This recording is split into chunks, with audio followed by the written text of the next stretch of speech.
So welcome to today's workshop with Dr. Anthony Métivier. And without further ado, I'll let Dr. Anthony Métivier teach us incredible techniques how we can improve our memory. Anthony? Thank you. I've got a headset here. So, thank you, Stefan, for the introduction and also for the invitation to come and give this talk. It's pretty exciting to be giving a presentation of this scale, and I really want to congratulate everybody for showing up and being here and being interested in improving the quality of your mind. It's not really just about having memory techniques.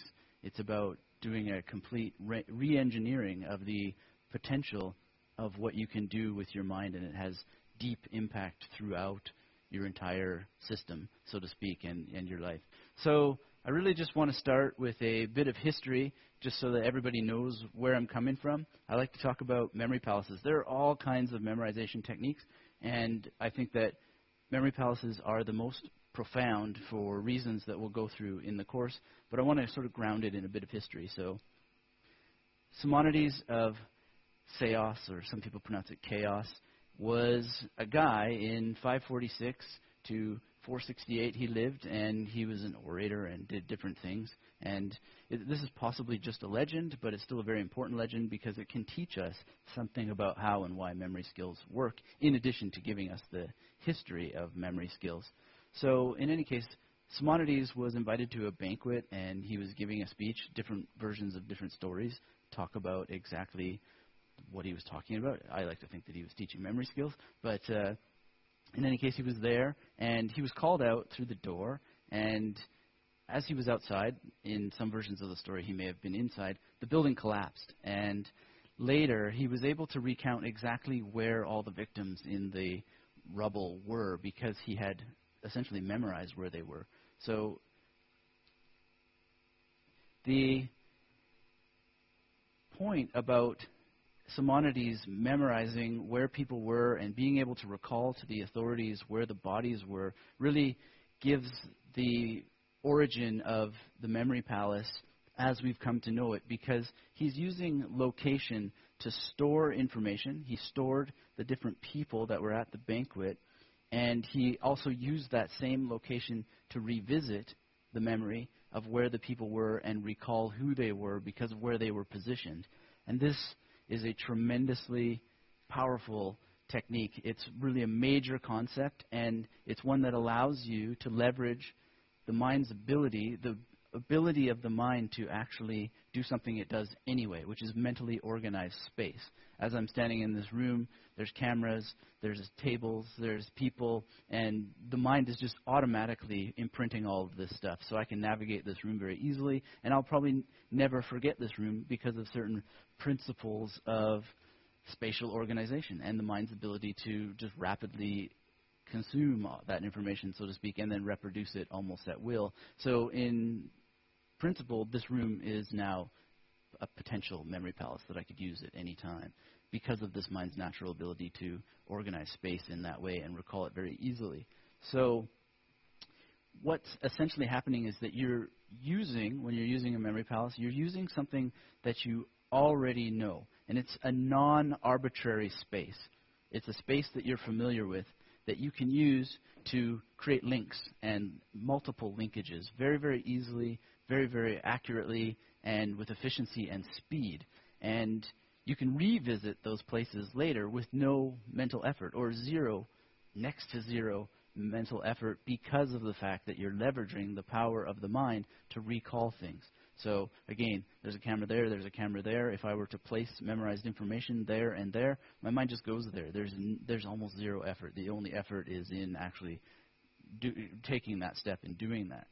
So non-arbitrary, and I mean non-arbitrary for reasons that we'll get into later when we talk about fantasy memory palaces and things based on virtual elements that we can draw upon. Non-arbitrary means that you are familiar with it. And so Simonides was familiar with this banquet hall, in other words. So when he was reconstructing the names of the people who had died in the collapse of the building, he was using a non-arbitrary space. He was familiar with it. And your non-arbitrary spaces are multiple. There are endless possibilities in your life now, in your past, and in your future. So these include your home, the homes of your relatives, the homes of your friends, libraries, movie theaters, hotels, grocery stores. It really never ends. You can go to new places to visit all sorts of things. If you're on a university campus, you could just visit a part of the campus you've never been to, and you will discover new memory palaces, and merely by paying attention to them, they can be leveraged. So that list never ends. And so non-arbitrary place is really much sexier in terms of terminology with the term memory palace. And memory palace is a specific term that a lot of people don't like, and I think it turns people off. So there was a person, one of my readers, who really fascinated me. He said, I can't even get started with this because I hate the term memory palace so much. And I said, well, come up with another one. And so he pondered, and he really wanted to get started with this. And ultimately the cure is that he started to call them apartments with compartments. And the point is don't let the term memory palace turn you off. Come up with some alternative thing. In German, you can say Erinnerungspalast, or maybe Gedächtnisgebäude. I'm sure in your language there's some sort of equivalent to memory palace, or just make something up, as this person did. Now, where exactly does this term memory palace come from, and why is it something to consider? It probably originates with St. Augustine, who was a dude that some people have heard of, I'm sure. And he, in one of his writings in the Confessions, he talked about the praetori memorae. And he basically says in one passage in the Confessions, and I come to the fields and spacious palaces of my memory, where are the treasures of innumerable images brought into it from things of all sorts, perceived by the senses. And this is a really powerful statement to pay attention to, because he's not only focusing on this location-based notion that I've been talking about and non-arbitrary spaces, the palatial spaces of his memory, but he's also telling us that he's withdrawing, almost like money from a bank account, material that he has memorized based on his senses. So we're going to use all our senses as part of memory, placing memories in memory palaces. Now, the actual history is deeper than that. The history of using locations goes far deeper into history, and my research is new in this area, so I can't speak with the deepest possible authority, but some things that I've come across in terms of location-based memorization strategies is that there are yogic traditions that used memory palaces what I would call memory palaces, what we would call them today, is actually using locations to memorize information, such as the different rituals and movements that are involved in yoga. And you can look at Karen Armstrong's book on the Buddha for some information about that. And I'm going to use that as a leaping point to discover more about yogic traditions. Also, Buddhist traditions have used location-based memory strategies, something that the Buddhist teacher Michael Roach talks about a lot, and he talks throughout his talk, so I can't particularly give a particular citation because it's in all of his stuff. And basically the idea there is when you're learning a Buddhist meditation, some people think that you just sit and meditate, but there's actually a lot of involved in traditional Buddhist meditations, such as, you might see a vision of yourself encountering all your friends at a banquet, and you would place that in a particular part of the room, and then later you would see those same friends turning into enemies as part of the meditation, and you might see a bridge that moves into another room in the temple, in the Buddhist temple, and you would place these things, and then later maybe there's a black dog that's chasing you to remind you that death is always behind you and it's always coming. So that's part of Buddhist traditions, and the point is that they're using locations to remember the parts of the meditation, so they're mentally following it. In other words, they're using memory palaces. So when I talk about layering out these different spaces, for instance, in a Buddhist monastery that you're using to follow a meditation, or you're using some sort of location-based strategy and you're using multiple points, you're essentially dividing memory palaces into what I call stations, stops, areas, points of interest. You can call them different things. I use the word stations because I really wanted to get away from the term low-key, which is something that really mystifies a lot of people, I found, and basically gets them uninterested in memory palaces, because low-key is a non-English word, and it doesn't really mean that much. It's spelled L-O-C-I, and I like stations, and I like stations because stations is another word for stops, and they're stops along a journey. So think of them as like little bus stations. And again, this is all premised upon actual journeys that you could actually take to reduce the mental effort that it takes to actually travel from place to place in your mind. So a station is a stop along a journey through a memory palace. If Simonides were in the banquet hall mentally recalling the people who are spread out, who died, unfortunately, in this story, he would start at a particular place and say, Bob was there. Of course, Bob had a different name in ancient Greece, but Bob was there, John was there, and Samson was there. So it's a journey that we're following. Now, again, I use the word stations, and there's actually two kinds of stations. There are macro stations, which are complete rooms. So if I were to use the entire room that we're in right now to memorize one thing or one set of related things, then this would be a macro station. It's the sort of larger station where information could be placed.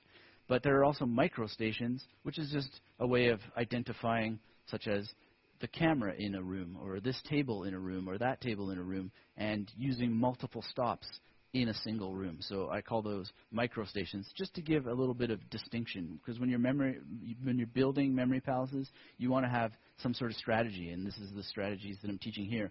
I came up with all this stuff because as I was studying location-based strategies, mnemonics in general, there's all kinds of different things, I just thought, this is totally unclear. There needs to be some basis of proceeding to use these things where some terminology is provided. And so I provided it for myself, and that's what I want to share with people. And so we can think about two different kinds of stations, micro stations and macro stations. So here we could actually see a representation of both macro stations and micro stations. If this were to be your house, then you can see that each room, if you were to use each room independently for one memory, let's say, then that bathroom would be a micro station, a macro station. The bedroom would be a macro station. The living room, the kitchen, and the hallway opening up to the exit. These are all macro stations because they're entire rooms, and they can be very powerful in that way, especially when you're beginning to assign one memory to one room. But if we go forward, we'll see that we actually have the potential to use micro stations by having multiple stops in individual rooms. So that bathroom is really, really small, but nonetheless, we can use the tub and the mirror and the sink as micro stations. We can move from one to the other. And we can use the drawer, the left bedside table, the bed, the left side of the bed, the right side of the bed. You can use the right bedside table and the bookcase, and we can then go to this next room and sofa number 1, sofa number 2, window number 1, window number 2, entertainment center, and just sort of quickly go through this to show the detail that we can get into. We can have the table, the stove, the counter, the microwave, and the sink and the fridge as micro stations. And that's starting to get to be quite a lot of stations, as we can see, where we can leave a lot of information. And so in the hallway, we also have a number of stations that you can look at. As I've been talking about this, I've been sort of going through from a particular can we go back to that previous slide? I've been talking about this in a particular way. I started at the bathroom, I went to the bedroom, and so forth, and I went in a circle, you may have noticed. And I've also arranged these particular microstations in a particular linear order. So it's not just going into the bathroom and saying, well, I'll use the mirror and I'll use the tub and I'll use the sink. I've actually strategically started at the tub, then I've gone to the mirror, then the sink, so that I'm going, in this case, counterclockwise. And you'll notice as you review the PowerPoints that come with this presentation that everything is clockwise. And it's going in a circle through that memory palace in a very strategical order. And one of the reasons we do that is in order to be able to not have to think about anything. Once we've decided that order, we just move, and we are assisted by that forward movement. We know that this room is going to be used in counterclockwise order, so we just simply go from the tub to the mirror to the sink and then out into the next room. So these two principles really have to do with the linear journey. And the two principles I want to point out is not to trap yourself in a memory palace and not to cross your own path. And there's reasons for this. You'll notice that I started in the bathroom. And the bathroom is what I would call a terminal station. It's a part of the house where I can begin, or you can begin, and move in a linear manner throughout the rest of the building without ever encountering a stop. And that's very important because you always want to be able to add more stations. So if you want to go through that door later and then use a tree, use the driveway, use the mailbox, you can add that sort of stuff without really thinking about it. But if you were to trap yourself, then you got to do crazy things like jumping off balconies and passing through walls like a ghost. And we don't want to do that stuff because it causes a blip. We have to think about what comes next. As much as possible when we're planning and preparing memory palaces, we want to engineer them from the beginning so that when we're using them later, especially when we're students and we're in test situations and we're under pressure and we want to be finding things. Now, we don't need to start linear when we're recalling information. We'll talk about that later. But as part of good memory palace preparation, these are the principles and these are the rules that will get you so far ahead of the game that it'll be just miraculous. And it really doesn't take that much time, sort of going into great detail here in order for you to get the principle. But it's not nearly as detailed as it seems, and there's some worksheets that you'll be getting that help you do this very quickly as you start to build your own memory palaces. The other principle is not to cross your own path. So if we go forward, let's go backwards again. One more. The principle of not crossing your own path mystifies some people that I've been teaching this to because they think, how can I go from the bathroom, let's say, to the bedroom and then come back out of the bedroom and then into the living room without somehow weaving around myself and creating this mental confusion, because what comes next if I'm crossing my own path as I move through here? And it's actually very simply solved by not actually mentally entering the rooms. You just stand mentally, you stand at the door and you peer into the room without actually entering it. So you're looking at the tub, you're looking at the mirror, you're looking at the sink, and then you move to looking at the bureau or the bedside table, and without actually entering that room. Now, you can enter that room if you want to, but it's really just a matter of glancing at the different stations and then finding the material that you've placed there once that we get to that point of being able to memorize material, which is coming up in the next talk. So we'll go ahead and ahead. And so here's a micro or a macro station. It's an entire room, and you will have seen this picture before in the webinar. And I used multiple stations inside of this, but if I had wanted to, this could just be a macro station. I could memorize one thing inside of it. And we'll go ahead. But I wanted to use micro stations for the example I gave in the webinar. So there's a bookcase, there's a bed, there's a desk, there's the chair, there's the wall, there's the bike, and again, all of this is linear. So you'll see that I'm very strategically making a journey where I go from one place to the next, virtually without thinking about it. And that's your goal, is to create memory palace journeys where it's absolutely a natural progression, something you could actually do. So if I were standing at the door of this memory palace, it's not bookcase, desk, bed. I'm not leapfrogging back and forth. I'm following a natural, progressive journey that I could actually do with my eyes in this case. So that's a very, very important point, and I really stress it because it gives you speed, and it gives you continuity, and it gives you integrity in the movement. And it's also, in theater they have a theory called the economy of means, which is to never make a movement that costs more energy or more attention from the audience than necessary. It's just to simply move in an economical way. So that's what we always want to be thinking about when we're building memory palaces. Now, there's always the question about outdoor memory palaces, and I did just mention going through a door, using the driveway, a mailbox, and so forth. But in general, I like to guide people to use the interior of buildings because of how space is structured for us. Rooms have four corners, typically. Rooms have a certain amount of furniture. Maybe the furniture gets moved around at different periods in your life, but nonetheless, the furniture is more or less stable. Outdoor locations, on the other hand, tend to look like this, or they may look like this, or they may look like that, There's just a lot of chaos we're sort of getting that here, I'll just step out quickly. We're getting this menu here. There. Sorry about that. So you can see that, and I wanted to make this image here very, very, very specifically of a decaying building.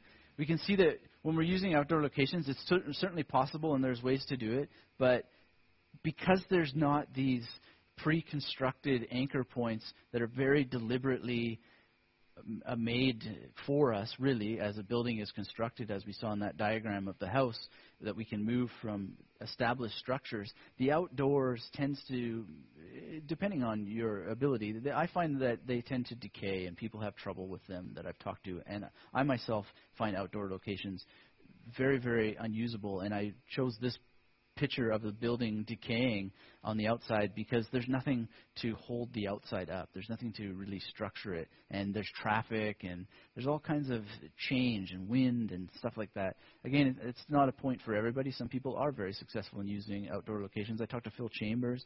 The interview is coming out on the Magnetic Memory Method podcast. He said he personally finds no difference between indoor and outdoor locations, and that may work very well for him, and I know it does because he's a world memory champion, but I still advise for beginners to sort of try to use interior buildings so that you're not getting this kind of chaos, and we'll go to the next thing. This sort of thing where we have to constantly rebuild the memory palace as we're going along, constantly reconstruct because of the nature of outdoor locations being less not naturally structured, but less constructed for us. Buildings are constructed for us. So moving ahead, how do you know if a memory palace is good? Well, the basics are very simple. If you can sit down with some worksheets that will give, or just a general list that you can make, or a map that you can draw, and you can go through your mind and move from place to place in a linear manner and not really have to think about what's coming next with a minimal amount of energy, then that memory palace is most certainly good. You want to, again, be able to follow through without thinking about it. You can also identify the number of stations that you need depending on the project that you're going to work on, the memorization material that you need to have in your mind. And this is one thing that really people don't find success with, is because they build memory palaces just to have them, and they don't have a specific purpose. But one of the greatest paths to success is to actually have a purpose for the memory palaces that you're building. So if you know that you need 30 stations to memorize 30 things, then you can build a memory palace specifically for that purpose and engineer that journey so that you're actually mapping onto it exactly what you need. And we're going to talk about that in a future talk. So the real success comes from being project specific. You're building your memory palaces to respond to specific needs. Yes, of course, you can have them just for fun, spontaneous ones, like for instance, memorizing names and faces and the people that you meet. But when you're a student, you want specific memory palaces that are good for specific things like passing tests and other things that we'll talk about.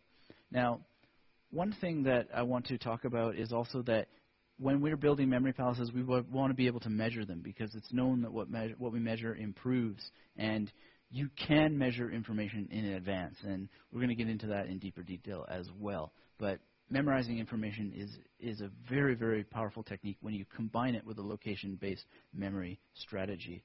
So an exercise that you can get started with right away in order to get some gains, some quick gains in memory palaces, is to just draw a map of a place that you live and that you're familiar with. It could be a map of your school where you live, or where you study, or it could be a church or a movie theater or any place that feels really familiar to you, and a place that you have a positive association with, so that you're able to actually get started by visualizing it, externalizing it from your mind. And if we go ahead, I guess we can just begin to summarize. Have I gone too long for this? So to wrap up, I want to say that you want to create your first memory palace based on a familiar location. And again, familiar can be your home, it can be where you study, it can be where you work, it can be a relative's home, It can be homes of your friends, and all the different places I mentioned, hotels. You can go to a casino, and as long as you have a positive association. If you're addicted to gambling and you're trying to get away from gambling, then obviously casinos are not going to be the best sort of memory palaces for you. You want to try, when you're beginning, to give your memory palace at least 10 stations. So as a beginner, I would suggest that you use macro stations, entire rooms, and in the case of many homes, they don't have 10 rooms, but you can experiment with how you might make it 10 micro stations. So hallways are big enough. Some people have closets that are big enough to be rooms, but try to get, as a beginner, try to get yourself using bigger places in order to memorize material inside of buildings. And then you can move on to experimenting with 10 microstations inside of each room. So if you had a house that had 5 rooms, let's say, and you were able to to chart out 10 stations inside of a 5-room home, then you now have 50 stations. And that's a tremendous amount of material that you can memorize. 50 different facts, 50 different words, 50 different formulas, 50 different quiz sorts of parameters that you might need to follow up on in an exam. You want to make sure, again, that you're not trapping yourself along these journeys that you're creating. You want to make sure you're not crossing your own path, or at least limit these things, and keep in mind that you don't have to enter each of these rooms. You can look into the rooms and peer around. And you also, by linear, I really mean focusing and deciding as much as possible on some sort of circularity in a building that's leading to an exit so that you can go outside and extend new palaces. And incidentally, when I encourage people not to go outside, and yet I'm still saying you can go outside and add things like your driveway and so forth, another thing you can do that we're going to sort of gesture at later is you don't have to have the outside go to the outside. You could have it go to another building, right? So you can actually sort of teleport yourself to the next building. So if you had your house all designed out and you needed the next one, as you go outside the door, you could go into a classroom, or you could go into a shopping mall, or you could go in any number of places. So you don't have to follow the rules of reality necessarily, but what really does help is that in each individual memory palace, you are not trapping yourself and you're not crossing your own path. You're always able to move outward somehow. Another point is, in addition to drawing a map, I really, really recommend that you keep a top-down record. So the map is a means of visualizing what you're seeing so that you're actually seeing a graphic representation. And you're also using your hand to do this, which is another sort of powerful technique. There's a lot of research about involving your hands in terms of mental cognition and so forth that you can look into. There's visualization going on. But a top-down record is also strategical arrangements of information that allow you to see them from a more categorical level. So you're writing down Memory Palace A, my home, and then you're writing down Station 1, Station 2, Station 3, Station 4, and you're able to also visualize it, but in a way that categorizes it and sees it as a list so that your mind is seeing that linearity from a different angle. So the other thing that we want to be able to do, as I mentioned, when we're testing whether a memory palace is good or not, is to rehearse it. Actually spend some time going through that journey, making sure it's natural for you, and enabling yourself to navigate it very, very easily so that it works for the steps that are going to come when you're actually using the memory palace. Because, again, if it's not a good memory palace, it's not going to serve the purposes of recall nearly as well as it would. Though I will tell you that even the most amateur and disconnected and untrained attempts at using memory palaces without the techniques that I'm talking about will have a positive benefit and a positive effect. I was blessed to I was blessed to interview Harry Lorraine, who has been a great mentor to me through his books and his just general Harry Lorraine-ness. He's just a great, positive guy, and he's affected the lives of millions of people with his memory trainings. And I was able to interview him, and he basically told me that this stuff really works for anybody, even if they just think about memory palaces, even if they just think about memory techniques. He's actually not big on memory palaces, but just thinking about memory techniques has a kind of magical power, and you begin to see that there's something that's sort of missing in your life if you're not using these. So he felt, and he told me this in this interview, that you almost cannot not have some sort of effect when you're thinking about memory palaces, but there are strategies that you can actually start to use and get beyond that initial magical effect of thinking, wow, I can actually use space to memorize things, or I can use my mind in particular ways.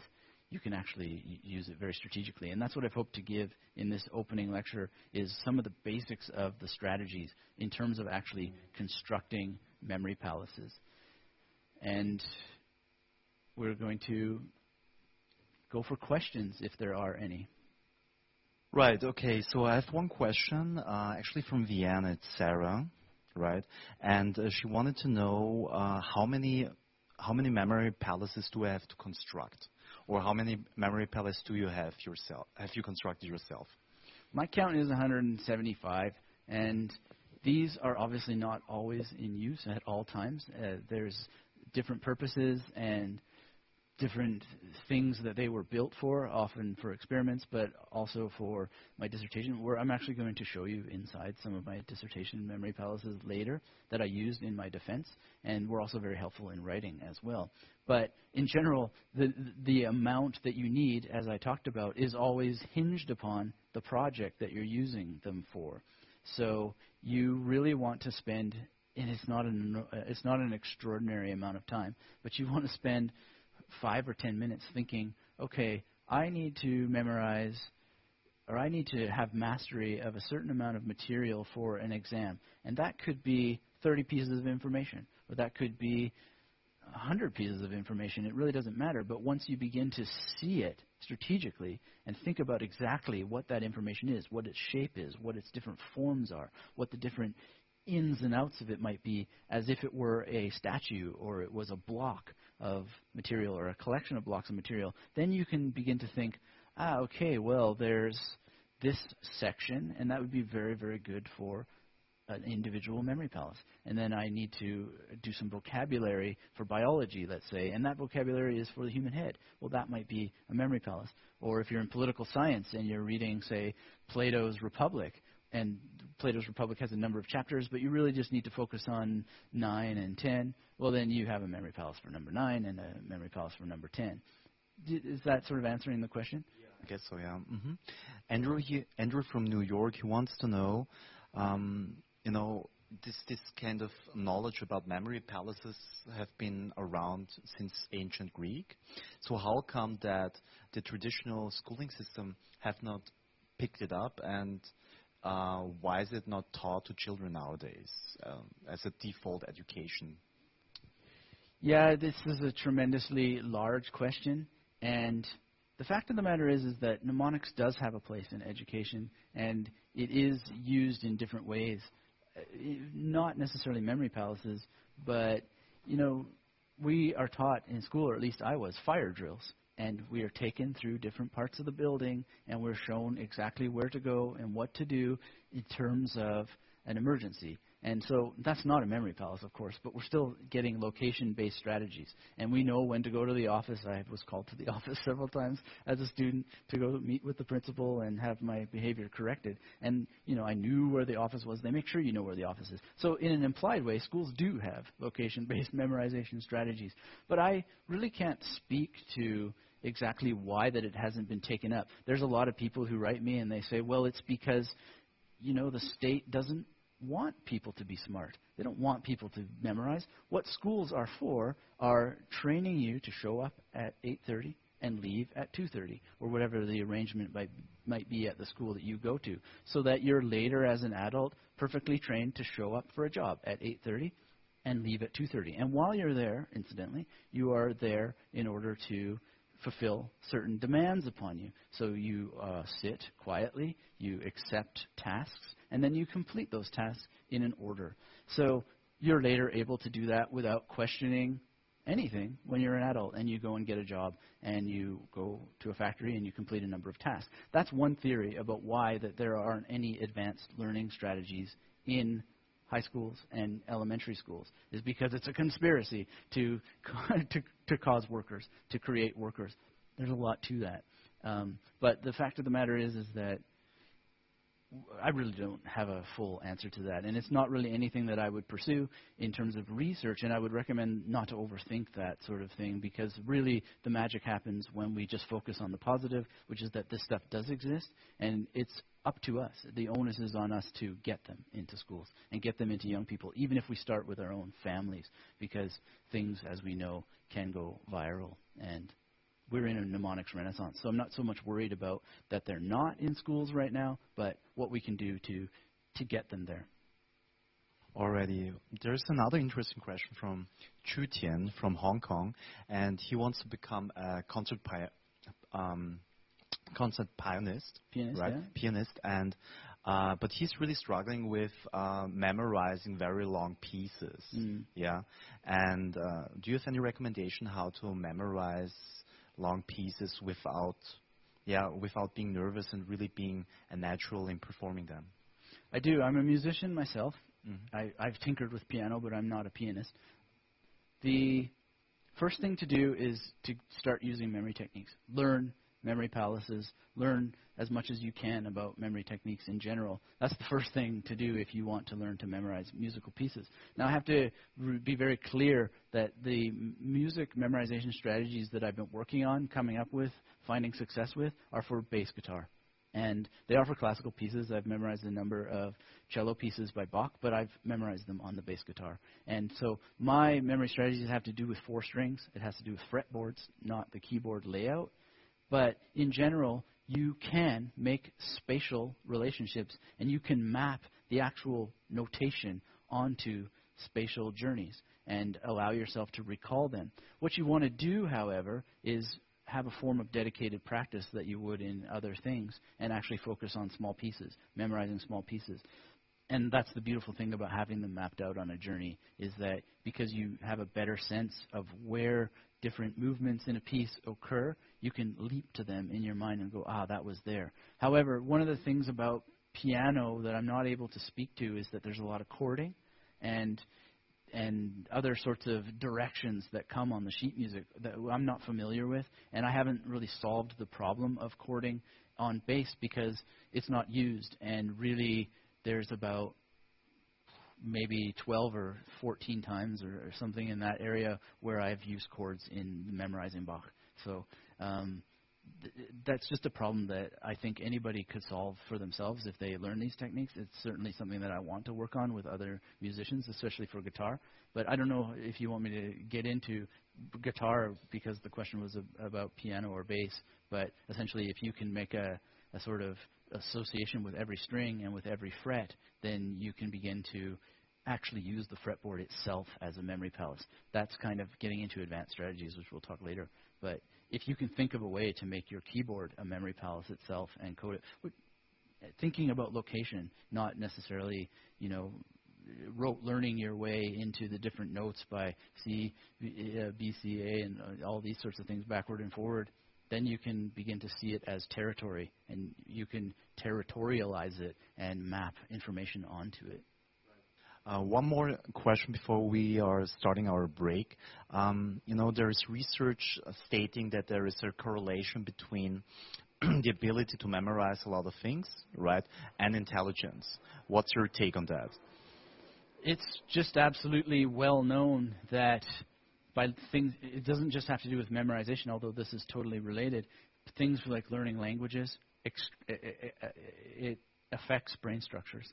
It affects the actual meat and potatoes, so to speak, of the brain, and it changes the brain. So there's plasticity and development. And specifically with memory, the most detailed research has been with this famous and well-known case where they studied the brains of London taxi drivers, and they showed that particular areas of the brain are just extremely developed. They become tough like leather, so to speak, because they have encoded so much spatial information that they have grown. Now, the problem is, are London taxi drivers more intelligent than you or I because they have developed this spatial memory?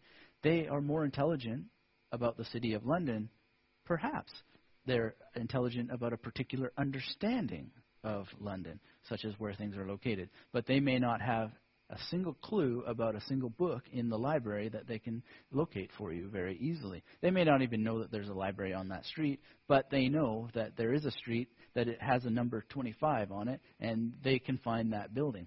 So I'm not saying that taxi drivers aren't intelligent. I have sat in cars with taxi drivers that were incredibly intelligent, but I'm just saying that I don't know that there's a correlation between intelligence and having great memory skills. However, it seems quite likely that if you learn memory skills and you apply it to the accumulation and the acquiring of knowledge, then you will be more intelligent than other people, especially in the kinds of techniques that I'm thinking of, because of how that memory palaces allow you to memorize information en masse and see connections and build knowledge. So, and of course you could do that with other kinds of memory techniques as well. However, I do believe that there are people on the planet throughout history that have become extraordinarily intelligent without any sort of assistance at all. And in any case, what is intelligence, as I was trying to suggest? Taxi drivers can be incredibly intelligent without their knowledge of a city being a part of that.